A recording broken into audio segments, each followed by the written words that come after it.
कई साल पहले की बात है। एक छोटे से गांव में जो हरे भरे खेतों, घने जंगलों और एक छोटी सी नदी के किनारे बसा था, एक गरीब परिवार रहता था। इस गांव का नाम था सूरजपुर, जहां सूरज की किरणें सुबह सुबह पेड़ों की पत्तियों पर पड़ती थी और हर तरफ शांति का आलम छाया रहता था। गांव के बीचों बीच एक पुराना बरगद का पेड़ था, जिसके नीचे ग्रामीण इकट्ठा होकर बातें करते, बच्चे खेलते और बूढ़े लोग पुरानी कहानियां सुनाते। सूरजपुर के लोग सादगी और मेहनत से अपनी जिंदगी बसर करते थे, लेकिन इस गांव में एक झोपड़ी ऐसी थी जो बाकियों से अलग थी। न सिर्फ अपनी टूटी फूटी हालत की वजह से, बल्कि उसमें रहने वाली एक बूढ़ी औरत की भक्ति की वजह से। उस झोपड़ी में रहती थी राधा माई, एक ऐसी बूढ़ी औरत जिसकी आंखें उम्र और बीमारी की वजह से धुंधली हो चुकी थी। राधा माई की उम्र करीब 70 साल की थी, लेकिन उनकी कमर झुकी हुई थी और हर कदम लाठी के सहारे ही पड़ता था। उनके साथ उनका बेटा रामू और बहू सावित्री रहते थे। परिवार की हालत इतनी खराब थी कि 2 वक्त की रोटी जुटाना भी एक जंग लड़ने जैसा था। उनकी झोपड़ी मिट्टी और फूस की बनी थी, जिसकी दीवारें बारिश में गलती थी और छत हर बरसात में टपकती थी। सर्दियों में हवा के ठंडे झोंके झोपड़ी के भीतर तक घुस आते थे और गर्मियों में धूप मिट्टी की दीवारों को तपाने लगती थी। फिर भी राधा माई का मन कभी नहीं टूटा। उनका विश्वास था कि गणेश जी उनकी हर मुश्किल को आसान कर देंगे। राधा माई गणेश जी की परम भक्त थी। उनकी जिंदगी का हर पल गणेश जी को समर्पित था। सुबह उठते ही वे अपनी छोटी सी पूजा की चौकी पर दिया जलाती, गणेश जी की मूर्ति के सामने माथा टेकती और फिर दिन भर उनके भजन गुनगुनाती रहती। उनकी झोपड़ी में एक पुराना सा कैलेंडर टंगा था, जिसमें गणेश जी और लक्ष्मी माता की तस्वीर थी। वही उनकी पूजा का केंद्र था। हर गणेश चतुर्थी को राधा माई व्रत रखती, चंद्रमा को अर्घ्य देकर ही अन्न ग्रहण करती। उनकी भक्ति इतनी गहरी थी कि गांव के लोगों ने गणेश की माई कहकर पुकारते थे। वे अक्सर कहती, गणपति की सेवा मंगल मेवा, जो भगवान को भजे उसका बेड़ा पार हो जाए। राधा माई की जिंदगी में सुख के नाम पर कुछ नहीं था, न धन, न वैभव, न कोई ऐशो आराम। उनकी झोपड़ी में हवा के झोंके खुली दीवारों से आर पार निकल जाते थे। बारिश के दिनों में छत टपकती थी और सर्दियों में ठंड हड्डियों तक चुभती थी। रामू और सावित्री छोटे मोटे काम करते थे। रामू कभी खेतों में मजदूरी करता, तो कभी जंगल से लकड़ियां काट कर लाता। सावित्री गांव की कुछ औरतों के साथ मिलकर बांस की टोकरियां बनाती और उन्हें बाजार में बेचती। लेकिन इन सब के बावजूद परिवार की हालत सुधरने का नाम नहीं लेती थी। कई बार तो रात में सिर्फ एक रोटी और थोड़ा सा नमक खाकर सोना पड़ता था। फिर भी राधा माई के चेहरे पर कभी शिकन नहीं आती थी। वे हमेशा कहती, जो गणेश जी ने दिया वही बहुत है। एक दिन की बात है, गणेश चतुर्थी का पर्व नजदीक था। सूरजपुर में इस त्योहार का बड़ा महत्व था। गांव के लोग अपने घरों को सजाते, मिट्टी के गणेश जी की मूर्तियां बनाते और बाजार से मिठाइयां और पूजा का सामान खरीदते। लेकिन राधा माई के घर में उत्सव का नामो निशान नहीं था। फिर भी राधा माई ने कई दिनों से थोड़ा थोड़ा अनाज और गुड़ जमा किया था, ताकि वे गणेश जी के लिए लड्डू और खीर बना सकें। सावित्री ने भी अपनी मेहनत से कुछ पैसे बचाए थे, जिनसे उसने बाजार से थोड़ा सा दूध और चीनी खरीदा। उस दिन सुबह से ही राधा माई और सावित्री ने मिलकर झोपड़ी की साफ सफाई की। मिट्टी की दीवारों को गोबर और मिट्टी से लीपा गया और फूस की छत को थोड़ा ठीक किया गया। राधा माई ने अपनी पुरानी साड़ी को अच्छे से धोकर पहना और पूजा की तैयारियां शुरू कर दी। उनकी आंखें धुंधली थी, लेकिन उनके हाथों में एक अजीब सी ताकत थी, जो भक्ति से आती थी। रामू उस दिन खेत में काम करने गया था। वो थका आ रहा था, लेकिन माँ की भक्ति को देखकर उसका मन हल्का हो जाता था। उसने सावित्री से कहा, माँ की भक्ति तो सच्ची है, लेकिन अगर गणेश जी सचमुच सुनते हैं तो उन्हें हमारी गरीबी भी देखनी चाहिए। सावित्री ने जवाब दिया, रामू, माँ कहती हैं कि भगवान सब देखते हैं, बस हमें धैर्य रखना है। शाम होने पर राधा माई ने गणेश जी की पूजा शुरू की। उनकी आवाज में इतना प्रेम और श्रद्धा थी कि सुनने वाले का मन पिघल जाए। वे गा रही थी, जय गणेश जय गणेश जय गणेश देवा। उनकी आंखें बंद थी और चेहरा भक्ति के रंग में डूबा हुआ था। सावित्री भी उनके साथ बैठी थी और उसकी आंखें नम थी। तभी एक चमत्कार हुआ। झोपड़ी में एक तेज रोशनी फैली और सामने गणेश जी प्रकट हुए। उनके हाथ में मोदक था, सिर पर मुकुट चमक रहा था और चेहरा इतना शांत और दयालु था कि देखते ही मन को सुकून मिल जाए। राधा माई की आंखें धुंधली थीं, लेकिन उन्हें गणेश जी का आभास हो गया। वे तुरंत जमीन पर सिर झुकाकर प्रणाम करने लगी। सावित्री भी डर और श्रद्धा से कांप रही थी। गणेश जी ने मुस्कुराते हुए कहा, माई, मैं तेरी भक्ति से बहुत प्रसन्न हूँ। तूने सारी जिंदगी मुझ में ही बिताई, कभी अपने दुखों की शिकायत नहीं की। आज मैं तुझे एक वरदान देता हूँ, जो चाहे सो मांग ले। राधा माई का मन भर आया। उन्होंने हाथ जोड़कर कहा, बप्पा, आपके दर्शन ही मेरे लिए सबसे बड़ा वरदान है। मेरे मन की सारी इच्छाएं आपके चरणों में पूरी हो गईं। मुझे कुछ नहीं चाहिए। गणेश जी हंस पड़े और बोले, माई, तू तो मेरी सबसे भोली भक्त है, लेकिन मैं बिना कुछ दिए नहीं जाऊंगा। आज मैं थोड़ी जल्दी में हूँ, कल शाम को फिर आऊंगा। तब तक तू सोच ले क्या मांगना है। इतना कहकर गणेश जी अंतर ध्यान हो गए। राधा माई को जैसे नींद से जागने का एहसास हुआ। उन्हें यकीन ही नहीं हो रहा था कि गणेश जी ने उन्हें दर्शन दिए, लेकिन उनकी भक्ति इतनी गहरी थी कि अविश्वास का कोई सवाल ही नहीं था। वे तुरंत अपनी लाठी टेकते हुए लड़खड़ाते कदमों से रामू के पास पहुंची। रामू उस वक्त खेत से लौटा था और थककर झोपड़ी के बाहर बैठा था। राधा माई ने हाँफते हुए सारी बात रामू को सुनाई। रामू को पहले तो माँ की बात पर यकीन नहीं हुआ। उसने सोचा कि शायद माँ ने कोई सपना देख लिया, लेकिन माँ की आंखों में जो चमक थी उसने उसे सोचने पर मजबूर कर दिया। उसने कहा, माँ, अगर बप्पा सचमुच आए हैं तो आप उनसे ढेर सारा धन मांग लो। हमारी गरीबी हमेशा के लिए दूर हो जाएगी। हम एक पक्का मकान बनाएंगे, अच्छे कपड़े पहनेंगे और पेट भर खाना खाएंगे। राधा माई ने बेटे की बात सुनी, लेकिन उनका मन पूरी तरह सहमत नहीं था। उन्हें लग रहा था कि धन से ज्यादा और भी बहुत कुछ है जो जीवन को सार्थक बनाता है। पास ही बैठी सावित्री सब कुछ सुन रही थी। वो माँ के पास आई और बोली, माँ जी, आप हमेशा कहती हैं कि बच्चे के बिना घर सूना सूना लगता है। आप पप्पा से एक पोता मांग लो। घर में बच्चे की किलकारी गूंजेगी तो सारे दुख दूर हो जाएंगे। सावित्री की बात में ममता थी और राधा माई का मन पिघल गया, लेकिन अब वे उलझन में पड़ गईं। बेटा धन मांगने को कह रहा था और बहू पोता। दोनों की बातें अपने अपने हिसाब से ठीक थी। दोपहर का खाना खाने के बाद राधा माई पड़ोस में अपनी सहेली कमला के पास गईं। कमला और गांव की कुछ और औरतें एक पेड़ के नीचे बैठकर बातें कर रही थी। राधा माई ने अपनी सारी कहानी उन्हें सुनाई। पहले तो सबने उनका मजाक उड़ाया। कमला ने हंसते हुए कहा, अरे माई, तूने सपना तो नहीं देख लिया। लेकिन जब राधा माई ने अपनी भक्ति और गणेश जी के दर्शन की बात को पूरी शिद्दत से दोहराया तो सब चुप हो गए। फिर कमला ने गंभीर होकर कहा, माई, धन और पोता तो ठीक है, लेकिन तुझे सबसे पहले अपनी आंखें मांगनी चाहिए। तुझे कुछ दिखता नहीं, तेरा बुढ़ापा कितना मुश्किल से कट रहा है। आंखें मिल जाएं तो तू दुनिया को देख सकेगी, अपने काम खुद कर सकेगी। बिना आंखों के सब कुछ सूना है। बाकी औरतों ने भी कमला की बात का समर्थन किया। एक और पड़ोसन शांति बाई ने कहा, माई, तूने सारी जिंदगी दूसरों के लिए जिया है, अब अपने लिए कुछ मांग ले। आंखें मिल जाएं तो तेरा बुढ़ापा आसान हो जाएगा। राधा माई की उलझन और बढ़ गई। वे सोच में डूब गईं। पड़ोसी की बात भी ठीक थी। उनकी आंखों की रोशनी चले जाने की वजह से उन्हें हर छोटा मोटा काम भारी लगता था। वे दूसरों पर निर्भर रहती थी और ये बात उन्हें अंदर ही अंदर कचोटती थी। लेकिन बेटे और बहू की इच्छाएं भी उनके लिए कम महत्वपूर्ण नहीं थी। वे किसी का दिल नहीं दुखाना चाहती थी। शाम होने तक राधा माई अपनी लाठी टेकती हुई धीरे धीरे घर लौटी। उनकी कमर झुकी हुई थी और आंखों की धुंधलाहट की वजह से हर कदम सावधानी से रखना पड़ता था। रास्ते में उन्हें गांव का एक पुराना मंदिर दिखा, जहां गणेश जी की एक छोटी सी मूर्ति थी।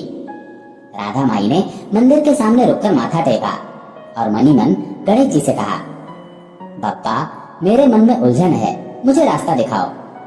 घर पहुंचकर वे अपनी चारपाई पर बैठ गई। उनका मन बार बार यही सोच रहा था, क्या मांगूं?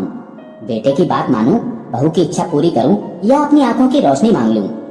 वे सोच रही थी कि धन से उनकी गरीबी दूर हो सकती है, लेकिन क्या वो सुख देगा?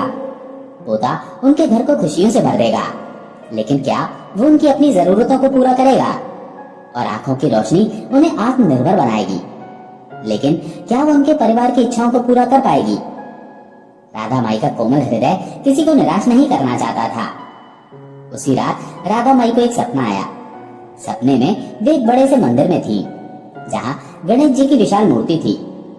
मूर्ति के सामने एक छोटा सा दीप जल रहा था और उसकी रोशनी से सारा मंदिर जगमगा रहा था।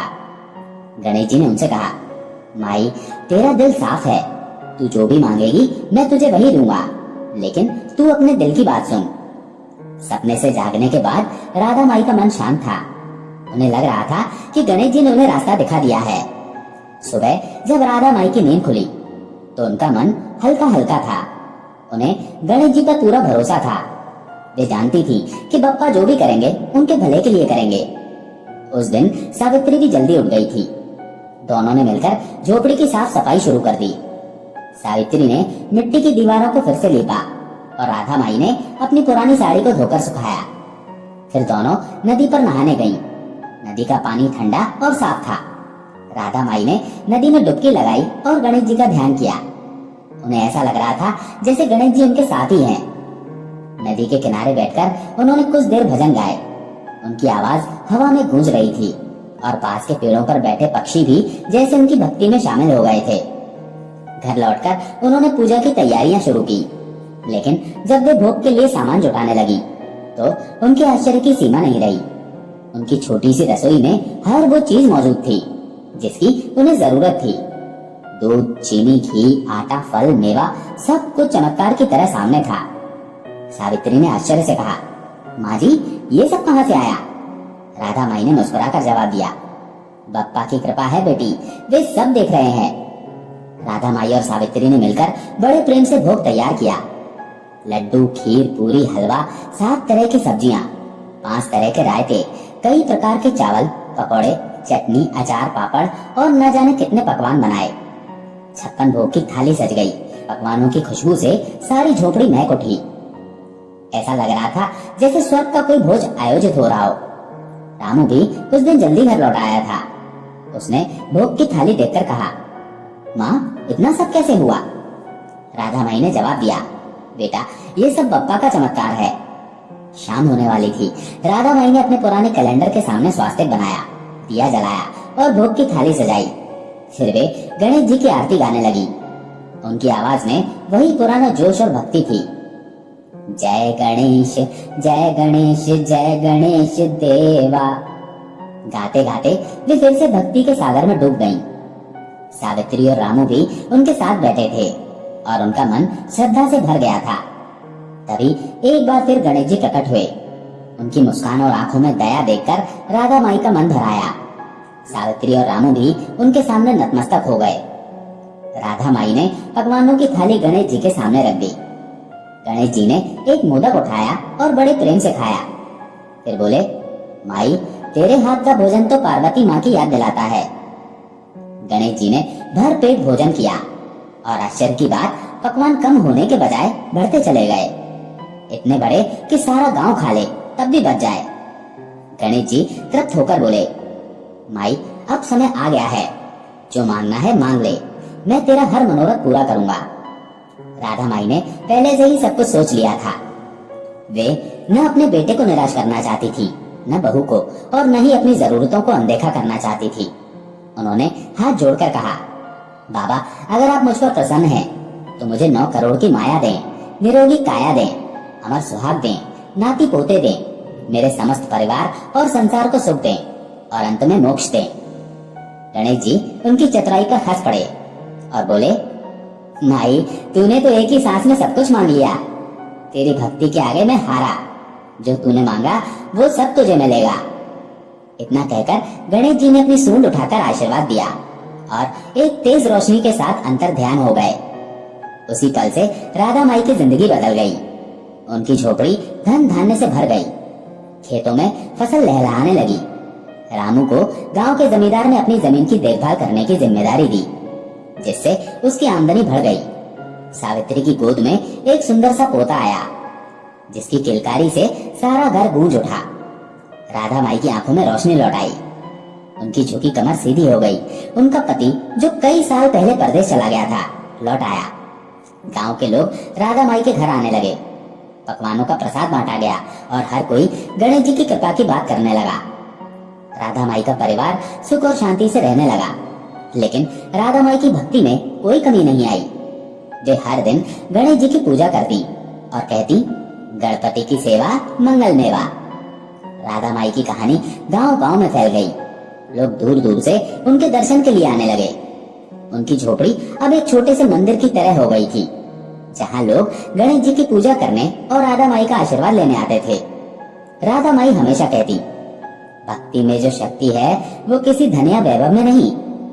गणेश जी का नाम लो, सब दुख दूर हो जाएंगे। गांव में एक नया उत्साह जागा। लोग अब एक दूसरे की मदद करने लगे। राधा माई ने अपने धन का एक हिस्सा गांव के स्कूल को दान किया ताकि बच्चे पढ़ लिख सकें। उन्होंने एक छोटा सा अनाथालय भी शुरू किया, जहां बेसहारा बच्चों को आश्रय और शिक्षा मिलने लगी। सावित्री ने गांव की औरतों को बुनाई और सिलाई सिखानी शुरू की ताकि वे आत्मनिर्भर बन सकें। रामू ने खेती के नए तरीके सीखे और गांव वालों को सिखाए, जिससे फसल की पैदावार बढ़ गई। लेकिन हर कहानी में कुछ मोड़ आते हैं। कुछ साल बाद सूरजपुर में एक नया जमींदार आया, जिसका नाम था ठाकुर बलदेव सिंह। वो लालची और क्रूर था। उसने गांव की जमीन पर कब्जा करना शुरू कर दिया और गरीब किसानों से भारी कर वसूलने लगा। राधा माई का परिवार भी उसकी नजरों से नहीं बचा। ठाकुर ने रामू से कहा कि अगर वो अपनी जमीन का कर नहीं देगा तो उसकी जमीन छीन ली जाएगी। रामू और सावित्री चिंतित थे। उन्होंने राधा माई से कहा, माँ, हमने इतनी मेहनत से सब कुछ बनाया है, अब ये ठाकुर हमारी खुशियां छीन लेगा। राधा माई ने शांत मन से जवाब दिया, बेटा, गणेश जी ने हमें सब कुछ दिया है, वे हमारी रक्षा भी करेंगे, बस भरोसा रखो। राधा माई ने गांव वालों को इकट्ठा किया और कहा, हमें डरने की जरूरत नहीं है। अगर हम सब एकजुट हो जाएं, तो कोई हमें नहीं हरा सकता। गांव वालों ने राधा माई की बात मानी। उन्होंने ठाकुर के खिलाफ आवाज उठाई और उसकी जातियों का विरोध किया। राधा माई ने गणेश जी की विशेष पूजा का आयोजन किया और गांव की एकता के लिए प्रार्थना की। पूजा के दिन एक और चमत्कार हुआ। ठाकुर बलदेव सिंह ने रात में एक सपना देखा, जिसमें गणेश जी ने उसे चेतावनी दी कि अगर उसने गांव वालों पर अत्याचार जारी रखा तो उसका सर्वनाश हो जाएगा। ठाकुर डर गया और अगले दिन उसने गांव वालों से माफी मांगी। उसने कर माफ कर दिया और गांव की जमीन वापस कर दी। गांव वालों ने राधा माई की भक्ति और हिम्मत की तारीफ की। सूरजपुर फिर से शांति और समृद्धि का प्रतीक बन गया। राधा माई की कहानी अब सिर्फ एक कहानी नहीं थी, बल्कि एक प्रेरणा थी। लोग कहते थे कि राधा माई की भक्ति ने न सिर्फ उनके परिवार को बचाया, बल्कि पूरे गांव को एक नई जिंदगी दी। समय बीतता गया। राधा माई अब बहुत बूढ़ी हो चुकी थी। उनकी आंखें फिर से धुंधली होने लगी थी, लेकिन उनका मन अभी भी गणेश जी की भक्ति में डूबा रहता था। एक दिन जब सूरज डूब रहा था, राधा माई अपनी झोपड़ी के बाहर बैठी थी। उन्होंने अपने पोते गणेश को बुलाया और कहा, बेटा, गणेश जी का नाम कभी मत छोड़ना, उनकी भक्ति में सारी ताकत है। उसी रात राधा माई ने गणेश जी का नाम लेते हुए अपनी आंखें बंद की। गांव वालों का कहना है कि उस रात आकाश में एक तेज रोशनी दिखी और गणेश जी स्वयं राधा माई को अपने साथ ले गए। राधा माई को मोक्ष की प्राप्ति हुई, जैसा उन्होंने मांगा था। राधा माई की कहानी आज भी सूरजपुर में गाई जाती है। बरगद के पेड़ के पास एक छोटा सा मंदिर बन गया, जहाँ लोग गणेश जी की पूजा करते हैं। गांव के बच्चे राधा माई की कहानी सुनकर बड़े होते हैं और उनकी भक्ति की मिसाल हर घर में दी जाती है। सूरजपुर अब एक समृद्ध और खुशहाल गांव है, जहां लोग एक दूसरे का साथ देते हैं और गणेश जी की कृपा पर विश्वास करते हैं। राधा माई की जिंदगी एक सबक है कि भक्ति और हिम्मत से कोई भी मुश्किल हल की जा सकती है। उनकी कहानी हमें सिखाती है कि सच्चा सुख धन या वैभव में नहीं, बल्कि परिवार, एकता और ईश्वर पर विश्वास में है। और जब तक सूरजपुर में गणेश जी का मंदिर रहेगा, राधा माई की भक्ति की गूंज वहाँ हमेशा सुनाई देगी।